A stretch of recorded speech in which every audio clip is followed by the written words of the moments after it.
ندخل على الكرنسي سويتشنج. لو انا جيت دلوقتي اعمل تغيير للعملة، هل العملة هتتغير عندي على طول؟ يعني اوتوماتيكلي يعني وانا بغير هتتغير قدام عيني، ولا لازم ان انا بعد ما اغير اعمل فريش، لازم ادخل تاني، لازم اعمل لوج اوت بعدين اعمل لوج ان؟ هي الفلوس بتتقرب لايه؟ يعني انت مثلا عندك فلوس بالمصري وبعدين بالدولار، طب السعر كام دلوقتي؟ طب هتتغير صح؟ كلام شغل ماسي يعني. يعني ايه برضو، دي حاجة بتحطها في حسبانك يعني. لو انت مثلا كنت حاطط ايتمز في العربية، في الكارت بتاعتك بالمصري، وجيت حولتها، هل هتتحول في العربية بالبتاع ولا لأ؟ دي اول سؤال غير ده. طيب لما انا اكون برضو لو اتحولت، هل السب توتال بتاعها، الجمع بتاع الايتمز اللي عندي او المنتجات اللي عندي، هل الحاجات دي كلها هتتجمع برضو بنفس العمر اللي انا غيرت لها، ولا مش هتتجمع؟ تمام. التشيك اوت، آه، ايه الفاليديشن معينة اللي موجودة في التشيك اوت؟ اي فاليديشن موجودة هتعرفها على اي فيلد، على اي مش عارف ايه. هل الرقم بيقبل رقم؟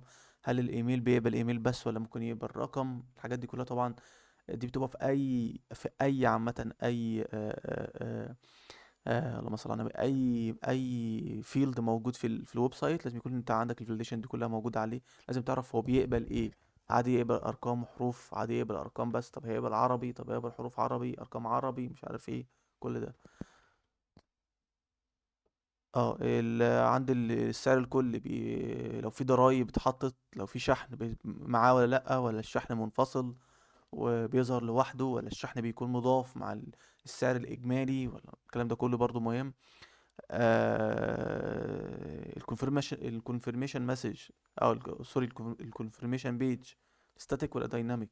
يعني ثابتة ولا بتتغير مع حسب الاوردر ومع حسب الطلب، ولا لازم تظهر نفس الفيلدز، ولا ممكن يجي في انواع طلب معين تشال فيلد؟ دي كلها مهمة. في زرار ممكن يعني مثلا لو انا بعدل حاجة، في زرار باك ولا لأ؟ تمام. في حاجة تقريبا انا ما كتبتهاش، تقريبا السيرش، ما كتبتش السيرش. خلينا نقوله كده بينا وبين بعض يعني.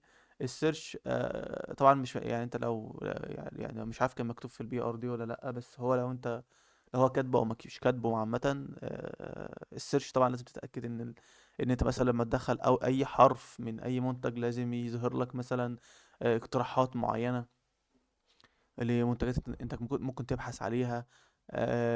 لو بحثت لازم تتأكد ان دقة البحث صح، لازم تتأكد هو البحث بيقبل ايه. لو انت عندك في منتجات مكتوب في حاجة الديسكريبشن فيها، طب البحث ده بيتفعل على ايه؟ بيتفعل على اسم المنتج، بيتفعل على الديسكريبشن، بيتفعل على السايز بتاعه، ممكن عادي بيتفعل على ايه بالظبط. لازم تعرف كل التفاصيل دي كلها. اليوزر ستوري اناليسيس، بيقول لك ان اليوزر ستوري كلها ما فيهاش اكسبتنس كرايتيريا، ان ما فيش يعني زي ما احنا عمالين نسأل فوق كده، ما فيش يعني فلو ديفايند، ما فيش ايه الايرور، ايه الاي بي اي ايرورز اللي متوقعه في الحاجات دي، ايه الانفاليد انبوت اللي انا ممكن ادخل، الحاجات اللي انا لو دخلتها ما تنفعش، ايه الانبوت ستيتس. كل الحاجات دي كلها، احنا الاسئله دي كلها لو كانت موجوده في البي ار دي، طبعا احنا كنا، او في اليوزر ستوري احنا ما كناش هنسأل عليها، لان كنا هيتجاوب علينا على معظم الأسئلة دي. ارجع اقول تاني، انا جبتها قصيرة او جبتها فيها يعني معلومات عامة، عشان انت برضو يبقى عندك حس ان انت تسأل على حاجات معينة، والحاجات دي هتفتح دماغك انك ممكن تسأل على ايه. خد بالك، خد بالك كويس جدا. الحاجات دي هتخليك تعرف انت ممكن تسأل على ايه وما تسألش على ايه، والحاجات اللي انت ممكن تفكر فيها. برضو missing constraints such as quantity limits and rounding rules، برضو نفس النظام. انا قلت لك، انا سألت سؤال قلت هو هل ينفع ان انا اضيف كل الكميات، اضيف كميات معينة في الكارت، او اعمل ابديت او الويتش ليست؟ هل ينفع اضيف برضو في الويتش ليست كميات كتير، ولا اللي هي ليميت معين؟ الحاجات دي كلها ما اتذكرتش في البي ار دي، فبالتالي انا هسأل عليها. فدي بالتالي حاجات يعني missing عندي، المفروض تكون موجودة in general يعني. كده احنا خلصنا الأسئلة. في الطبيعي انت ما بتخلص الأسئلة المفروض بيترد عليك بيها. يعني ايه بيترد عليك؟ انت ممكن تدون الأسئلة ديت على اكسل، ويجي المسؤول عن البيزنس اناليست، المسؤول عن الإجابة، هيجاوب لك على كل الأسئلة ديت. هيقول لك في ليميت معين لحد 100 ايتم مثلا، لا مفيش ليميت. هيقول لك لما انت بتحول العملة بتابديت اوتوماتيكلي، فانت بتبدا تدون الاجابات عندك. هيقول لك دي لا احنا ممكن نعملها انهانسمنت، يعني الحاجات يعني انت ممكن تقول حاجه تبقى انهانسمنت، حاجه اللي هو تعزيزيه يعني انت قلت حاجه يعني هتضاف للويب سايت دي، بس مش دلوقتي، في فيز ما او مرحله ما، او ممكن دلوقتي عادي لو انت معاك متسع وقت ان هم يرجعوا يعدلوا البي ار دي تاني، او يرجعوا ان هم يعملوها تاني، فتضاف انهانسمنت عادي. تقريبا الانهانسمنت لو انت معاك وقت هتضاف، هتتعدل على طول. لو هو يعني لو حاجه هو مش كانت مذكوره وشافها لقى سؤالك ان هو سؤال كويس، او حاجه المفروض تتضاف فعلا في الويب سايت، هيقول ان هي هتبقى انهانسمنت يعني. لو حاجه انت سائلها هيرد عليك، خلاص انت خدت الاسئله، هو سأل عرف اسئلتك، رد عليك، رد على الديفلوبر، رد على اي حد ممكن يسأل، حتى اليو اي يو اكس عادي، رد على كل الناس اللي بتسأل قبل كده يعني، رد على كل الناس اللي بتسأل. فخلاص انت بتبدأ تموف ان بقى للمرحلة الجاية ان شاء الله معانا، هي مرحلة التست كيسز. هنديزاين بقى تيست كيسز. هتقول لي بناء على ايه؟ انا هقول لك بناء على الابلكيشن اللي انت عارفه، اللي انا وريته لك المره اللي فاتت، اللي هو البراوزر ستيك. بناء عليه ممكن بناء على يوزر ستوري، بس خلينا انت يعني انت بيبقى معاك فيجما عادي، هنعتبره فيجما عشان فيجما بتسهل عليك اكتر انك تكتب التست كيسز.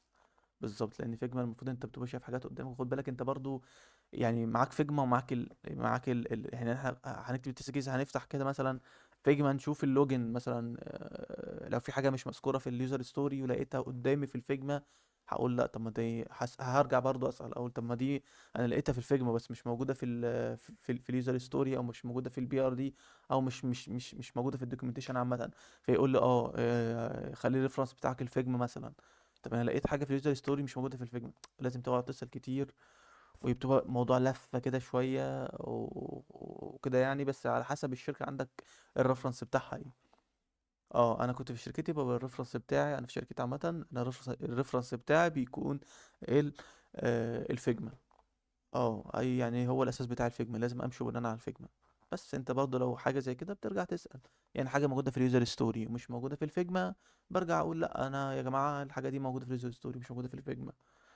زي مثلا هتلاقي مثلا انت ما عندكش تقريبا خانه مثلا للكرنسي سويتشنج تقريبا يعني، ما عندكش اصلا يعني ما عندكش اصلا كل ده، يعني ده كله، ده تقريبا مش موجود اصلا، فهو تقريبا مش موجود يعني. فانت طبعا دي يعني بج، فتقول اه يا جماعه في ميس ماتش من اليوزر ستوري، هي اسمها بج كده، تقول لي كرنسي سويتشنج نوت فاوند ان، نوت فاوند ان ويب سايت، هتقول لي يعني هعلمك ازاي تكتب البج هي ان شاء الله بطريقه انا بحبها جدا، وطريقه مفصله، والديفلوبرز بيحبوها عشان بيعرفوا انت فين بالظبط.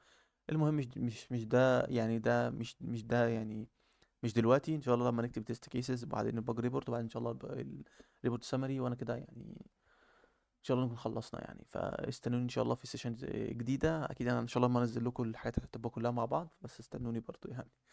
سلام.